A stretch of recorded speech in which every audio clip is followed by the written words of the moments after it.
What about the cloud security area of the business? This was, as you mentioned, a new product, the one that now is bringing in more than 400 million. Give us a sense of what sort of threats you're seeing at Akamai. It's present in the news. Are there more threats, or are they just perhaps more PR'd? No, the threats are rapidly increasing in size, scale, sophistication. There's denial of service attacks to take websites offline. There's attacks to corrupt information on websites and attacks to steal confidential data, credit cards from transactions that are taking place on websites. Today we're in the web security business, and we're, as we talked about on the call, just beginning to get products into the enterprise security space, which ultimately is a much larger potential market.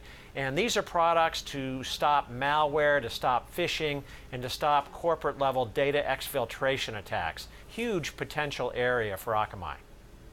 You talked about some of the bigger players, bigger previous customers that are now doing their own content delivery networks, Netflix being one of them. Can you talk to us a little bit about the theme of over-the-top provision at the moment? Cord cutting is the theme that we keep on coming back to. How much is that playing into your business, or not, as the case may be?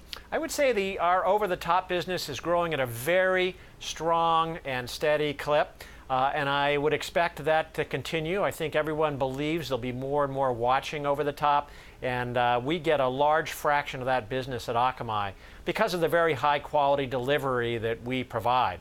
So I think that has a strong and healthy future, especially if new capabilities like 4K or VR really grab a foothold.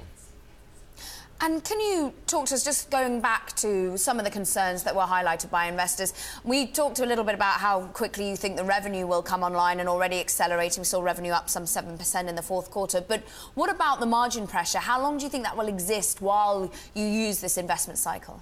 I think that's in the near to medium term, and it depends actually what investments that we make this year. To be clear, it's perfectly possible for us to continue operating the business at current margins and be, very healthy there. But when we, look towards the future, we see some very interesting opportunities for investment. And we operate the company for the long-term benefit of the shareholders. And so when we see these kinds of opportunities, we're going to take advantage of it. And that might cost us a point or two of margin, in the near to medium term, but it'll more than pay back in the future as we look towards, 18, 19 and the end of the decade.